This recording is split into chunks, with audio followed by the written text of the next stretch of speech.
शहर की उस सुबह में धूप हल्की हल्की खिड़की के जालियों से छनकर कमरे में गिर रही थी। आर्या ने कप कपाते हाथों से चाय का प्याला उठाया और खिड़की के बाहर देखती रही। सड़क के किनारे अमलतास के पेड़ पीले फूलों से लदे थे, पर उसके भीतर जैसे सब रंग उड़ गए थे। 2 हफ्ते पहले तक उसे लगता था कि दुनिया से ज्यादा भरोसेमंद कोई चीज नहीं। कबीर की बातें, उसके वादे, उसकी आंखों में उतरती शाम, सब सच्चा था। लेकिन उसी शाम को कबीर ने किसी और की अंगूठी पहनाई और आर्या ने अपनी आंखों से वह तस्वीर देखी, जैसे किसी ने उसके दिल पर ठंडी बर्फ रख दी हो और फिर हथौड़े से तोड़ दिया हो। उस रात उसने शहर के सारे पुल याद किए जहां जहां कबीर के साथ चली थी, और फिर तय किया कि वह कोई भी पुल जला नहीं देगी। वह लौटेगी, मगर अपने पास। खुद से फिर दोस्ती करेगी। दर्द का इलाज दर्द को मिटा देने में नहीं, बल्कि उसे समझ लेने में है। ये बात उसने किताबों में पढ़ी थी। आज वही बात उसके सामने खड़ी थी, जैसे आईने में उसका दूसरा चेहरा। आर्या एक स्कूल में संगीत पढ़ाती थी। बच्चों के स्वर, उनकी तालियां, उनकी छोटी छोटी मुस्कुराहटें, इनमें उसे हवा मिलती थी। पर इन दिनों वह सुरों को छूती तो भी कोई बेसुरा तार भीतर से खिंच उठता। तब वह बहाना करके स्टाफ रूम की बालकनी में चली जाती और आंखें समंदर के जैसी हो जाती। लहरें आती जाती और वह खामोश रह जाती। इसी बीच एक दिन रिहर्सल के बाद प्रिंसिपल ने कहा, आर्या, वार्षिक समारोह में इस बार बच्चों के साथ कोई नई प्रस्तुति चाहिए।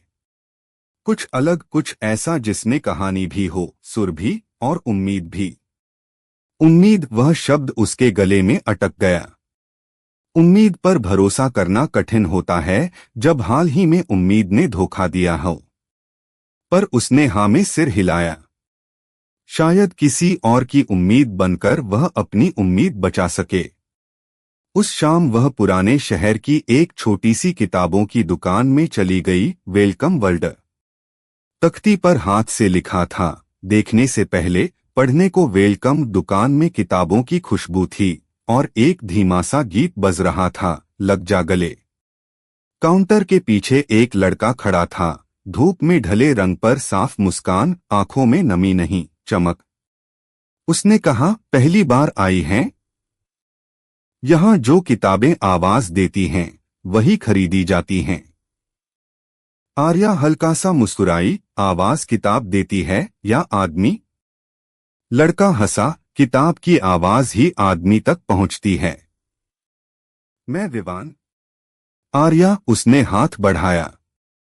उसकी हथेली गर्म थी, जैसे ठंडी शाम में चुपके से कोई धूप रख दी हो। विवान उसे रैक दर रैक ले गया। कहानियां, कविताएं, संगीत की थ्योरी, गजलों के दीवान। तभी एक किताब उसके सामने आ गई। दिल के शहर में रास्ते खुलते हैं। शीर्षक पढ़कर उसे लगा जैसे किसी ने उसके मन की धूल झाड़ दी। उसने किताब उठा ली। अंदर पहले पन्ने पर लिखा था, टूटे हुए दिल सचमुच टूटते नहीं, वे नई जगह से धड़कना सीख लेते हैं। किसने लिखा? उसने पूछा। किसी और दिल ने, विवान ने मुस्कराते हुए कहा, शायद आपके लिए। उस दिन से वेलकम वर्ल्ड उसकी शामों का ठिकाना बन गया। वह किताबें पलटती, लाइनें चुनती और बीच बीच में विवान से बहस करती। किसी शेर का मतलब क्या हुआ? किसी गीत की धुन में इतनी पीड़ा क्यों? और क्या प्यार सच में एक ही दफा होता है? विवान हर बात को सुनता, फिर धीरे धीरे कहता, प्यार एक ही दफा नहीं होता आर्या, वह हर दफा नया होता है। जैसे बंद खिड़की खोलो तो हवा हर बार अलग लगती है। आर्या कभी कभी सोचती, क्या वह फिर किसी को जगह दे पाएगी? क्या यह दुकानदार लड़का सिर्फ किताबें बेचता है या दिल भी समेटना जानता है? पर वह इन सवालों से भागती नहीं, बस उन्हें अपनी कॉपी में लिख लेती, जैसे अनुत्तरित प्रश्न भी किसी रचना का हिस्सा हो। वार्षिक समारोह की तैयारी शुरू हुई। आर्या ने बच्चों से कहा, हम इस बार दिल की आवाज पेश करेंगे। एक छोटी कहानी, कुछ नृत्य और एक कोरस गीत। कहानी में एक लड़की होगी जो टूटने के बाद भी गाती है, क्योंकि गाना उसके लिए सांस लेने जैसा है। बच्चों ने तालियां बजाईं। रिया नाम की एक नन्ही छात्रा बोली, मैम, अगर वह लड़की रोती है तो क्या उसका गीत भी रोएगा? गीत रो सकता है, आर्या ने कहा, पर रोता हुआ गीत भी किसी और के दिल में हौसला जगा सकता है। रियाज के दौरान एक दिन बारिश होने लगी। स्कूल की छत पर टीन गिरते बूंदों का शोर था और बच्चों का कोरस उस शोर के साथ मिलकर एक अनोखी लय बना रहा था। उसी लय में आर्या को खुद की धड़कन सुनाई दी, धीमी पर स्थिर। उसे लगा जैसे किसी ने अंदर का टूटा तार बदल दिया हो। वह जानती थी यह कोई चमत्कार नहीं, बस समय और सच्चे निगाहों का असर है। शाम को वह वेलकम वर्ल्ड पहुंची तो दुकान बंद थी, पर अंदर लाइट जली थी। दरवाजे पर नोट लगा था, देखने से पहले दस्तक दें। उसने दस्तक दी। विवान ने दरवाजा खोला। अंदर एक छोटी सी बुक रीडिंग हो रही थी। 4-5 लोग, कुछ कुर्सियां, बीच में एक माइक। विवान बोला, आज दिल के शहर की कुछ पंक्तियां पढ़ रहे हैं। आएंगी? आर्या ने सिर हिलाया। रीडिंग के बाद विवान ने कहा, क्या आप भी पढ़ेंगी? आपकी आंखों में कहानी है। आर्या झिझकी, पर फिर अपनी कॉपी से एक पन्ना निकाला। उसने पढ़ा, मैंने अपने भीतर एक खाली कमरा पाया जिसमें पहले किसी का नाम लिखा था। मैंने वह नाम मिटाकर अपनी तस्वीर टांगी और देखा, कमरे में रोशनी हो गई। तालियां पड़ी। तालियों में वह कोशिश, वह साहस, वह छोटी सी जीत थी जो किसी भी इजहार से बड़ी होती है। रीडिंग के बाद विवान ने कॉफी बनाई। मग पकड़ाते हुए बोला, आपने उस कमरे की खिड़कियां भी खोलीं? खिड़कियां अभी आधी खुली हैं, आर्या ने मुस्कुराते हुए कहा। हवा आती है तो पर्दे हिलते हैं। पर्दों का हिलना अच्छा है, विवान बोला। कमरे को पता चलता है कि बाहर मौसम बदल रहा है।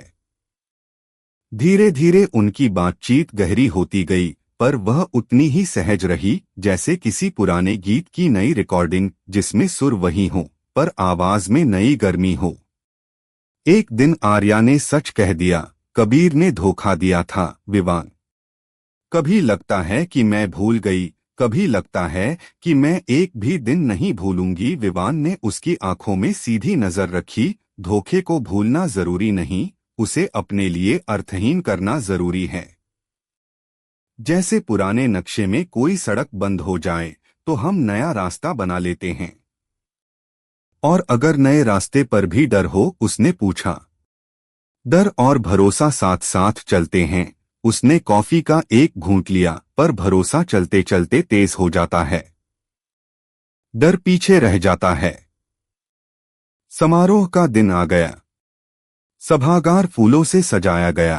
पर्दे के पीछे बच्चे फुसफुसा रहे थे। आर्या ने सबको एक आखिरी बार देखा। आवाज कम नहीं, साफ चाहिए। और याद रखना, हम किसी को हराने नहीं आए हैं, हम के लिए गा रहे हैं, अपने दिल के लिए। मोहन, जो ढोलक बजाता था, बोला, मैम, आप रोएंगी तो हम भी रो देंगे। सब हंस पड़े। पर सच यह था कि उस मंच पर जाते समय आर्या भी हकलाई। फिर पर्दा उठा और कहानी शुरू हुई। एक लड़की का टूटा दिल, उसकी बंद खिड़की, और फिर एक हवा का झोंका जो अंदर आता है। कोरस उठा, दिल टूटे तो क्या, हम धड़कना नहीं भूलते। बच्चों की आवाज ने हॉल को भर दिया। अंतिम दृश्य में लड़की खिड़की खोलकर सूरज की तरफ मुस्कुराती है। तालियां इतनी देर तक बजती रहीं कि पर्दे बार बार उठे। बैकस्टेज में रिया दौड़ी और आर्या से लिपट गई। मैम, आपके आंखों में चमक है। आर्या ने रिया के माथे पर चुंबन दिया। ये तुम सबकी आवाज है, मेरी आंखों में उतर आई है। भीड़ से निकलते निकलते उसे वेलकम वर्ल्ड की तख्ती दिखी। सभागार के बाहर एक छोटा स्टॉल लगा था। विवान किताबें सजाए खड़ा था। उसने आर्या को देखा तो आंखों से कहा, बढ़िया। आंखें, हल्की हंसी, 2 उंगलियों का इशारा, कितना कुछ बिना बोले कह दिया जाता है। कुछ दिन बाद शहर का वार्षिक पुस्तक महोत्सव लगा। विवान ने कहा, इस बार दुकान के स्टॉल पर ओपन माइक रखना है। लोग अपनी यादें, अपने टूटे दिल, अपनी उम्मीदें पढ़ेंगे। आप होस्ट बनेंगी? आर्या ने भीतर पल भर देखा, क्या वह तैयार है? फिर बोली, हाँ, पर एक शर्त, ओपन माइक का नाम खुली खिड़कियां होगा। फाइनल? विवान ने हाथ बढ़ाया। महोत्सव में भीड़ थी। खुली खिड़कियां पर दर्जनों लोग आए। किसी ने पहली मोहब्बत पढ़ी, किसी ने अंतिम विदाई। एक अधेड़ आदमी बोला, बीवी चली गई, पर उसकी हंसी मेरे कमरे में टंगी रह गई। मैंने दीवार रंग दी, हंसी और चमक गई, सब मुस्कराए, कुछ रोए। आर्या पीछे से देखती रही, हर आवाज एक नया रास्ता है। आखिर में विवान ने कहा, आज की आखिरी आवाज आर्या की। वह मंच पर पहुंची। हाथ थोड़े कांपे पर माइक स्थिर रहा। उसने कहा, मैं यहां किसी को दोषी ठहराने नहीं आई। मुझे जिसने छोड़ा, उसने बस मेरी राह बदल दी। अब मैं जिस राह पर हूं, वहां चलते हुए मुझे अपने बारे में ज्यादा पता चल रहा है। मोहब्बत एक शख्स नहीं, एक जज्बा है, जो हमारे भीतर तब भी रहता है जब कोई शख्स चला जाता है। तालियां बजीं। विवान ने कैमरे से रिकॉर्ड किया। बाद में वीडियो प्लेटफॉर्म पर अपलोड करते समय उसने कैप्शन दिया, दिल टूटने के बाद भी प्रेम का जश्न। उस रात आर्या और विवान शहर के झील किनारे बैठे। हवा में ठंडक थी, दूर किसी शादी के बैंड की धुनें आ रही थीं। विवान ने कहा, मैं कुछ पूछूं? पूछो, उसने झील में पड़ती रोशनी देखते हुए कहा। अगर कभी मैं वही गलती कर बैठा जो किसी और ने की तो? आर्या ने उसकी तरफ देखा, गंभीरता से पर कोमल होकर। गलती कोई भी कर सकता है विवान। फर्क यह है कि तुम पूछते हो, डरते हो, यानी तुम्हें परवाह है। परवाह और ईमानदारी हो तो गलती दरवाजा नहीं, संवाद बन जाती है। और जहां संवाद है, वहां उम्मीद है। विवान ने धीरे से उसका हाथ थामा। तो क्या खिड़कियां अब पूरी खुल गईं? आर्या मुस्कराई, नहीं। खिड़कियां कभी पूरी नहीं खुलती, नहीं तो तितलियां भी चली जाएंगी। वह हंसी, पर आज पर्दे मैंने खुद हटाए हैं। दिन बीतते गए। स्कूल में नए सत्र की शुरुआत हुई।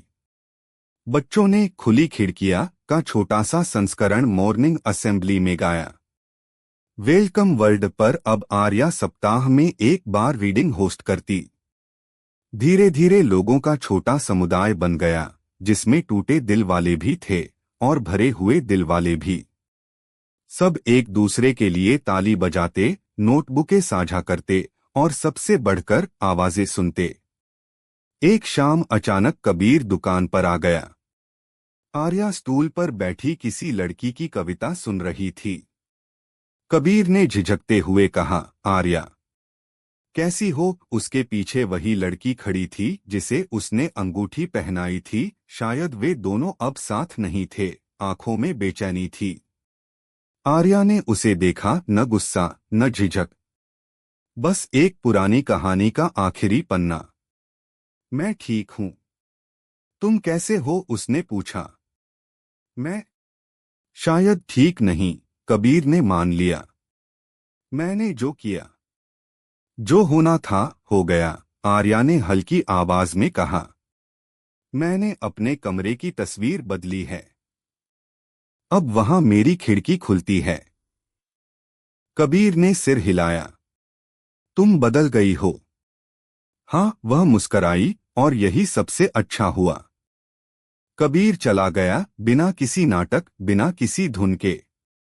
जीवन ने जैसे एक पुराने संवाद का पर्दा गिरा दिया।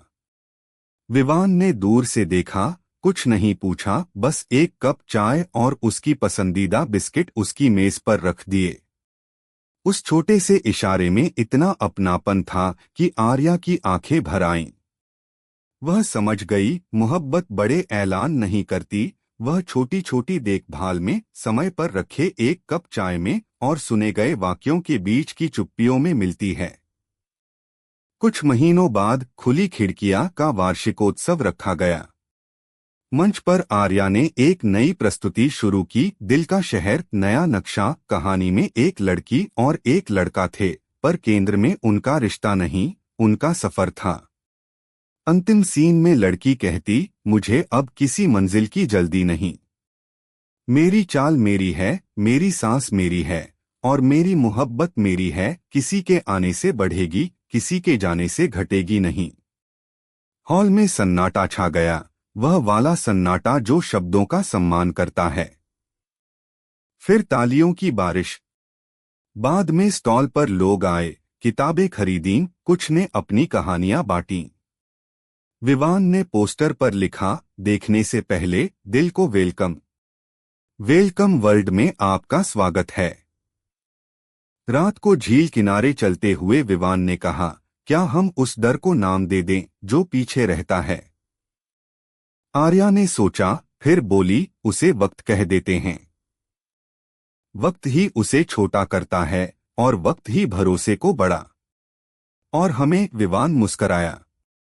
हमें? आर्या ने उसकी उंगलियों में अपनी उंगलियां फंसाई। हम कहते हैं साथ। ऐसा साथ जिसमें आज की खुशी कल की गारंटी न सही, पर आज की सच्चाई जरूर हो। हवा में रातरानी की खुशबू थी। दूर किसी घर में कोई रियाज कर रहा था, सा रे गा। सुर धीरे धीरे स्थिर हो रहे थे। आर्या ने आंखें बंद की। उसे लगा उसके भीतर की धड़कन और बाहर की धुन एक सी हो चली है। उसे अब किसी नाम की जरूरत नहीं थी। उसे उस जज्बे की पहचान मिल गई थी जो टूटकर भी खिलता है, हारकर भी गाता है और इंतजार किए बिना भी चलता है, मोहब्बत। कुछ समय बाद उन्होंने वेलकम वर्ल्ड में एक छोटा सा स्टूडियो बनाया, जहां कहानियां रिकॉर्ड होती, कविताएं बोली जाती और शहर के लोग अपनी आवाजें छोड़कर जाते। आर्या ने पहले एपिसोड का नाम रखा दिल टूटा, पर मोहब्बत जिंदा रही। उसने माइक्रोफोन के सामने बैठकर कहा, अगर आपका दिल टूटा है तो इसे अंत मत समझिए। टूटना कभी कभी दर्पण के बिखरने जैसा होता है। हर टुकड़े में आपकी एक नई शक्ल दिखती है। इन्हें जोड़िए मत, इन्हें पहचानिए। और अगर कहीं कोई आवाज है जो आपके भीतर की हलचल को सुनना चाहती है, तो उसे वेलकम कहिए। देखने से पहले महसूस कीजिए, क्योंकि मोहब्बत देखने की नहीं, महसूस करने की चीज है। रिकॉर्डिंग खत्म हुई तो विवान ने ताली बजाई। Episode 1 perfect. परफेक्ट कुछ नहीं होता, आर्या मुस्कराई, बस सच्चा होता है। और सच्चाई से सुंदर कुछ नहीं, विवान ने कहा। वे दोनों हंसे। जीवन का नया नक्शा धीरे धीरे साफ हो रहा था। लकीरें अब किसी और की उंगली से नहीं खींचती, वे आर्या की खुद की थीं। वह जानती थी कल क्या होगा, कोई नहीं जानता। पर आज जो है वह इतना सच है कि कल का डर छोटा पड़ जाता है। उसने आसमान की तरफ देखा, सितारे कम थे, पर जितने थे साफ थे। उसने धीरे से फुसफुसाया, शुक्रिया। और शायद ऊपर किसी अनदेखे संगीतकार ने तबला हल्का सा थपथपा दिया, ताल मिल गई। कहानी देखते रहे। हमारे चैनल को सब्सक्राइब करें, लाइक करें, फॉलो करें, शेयर करें।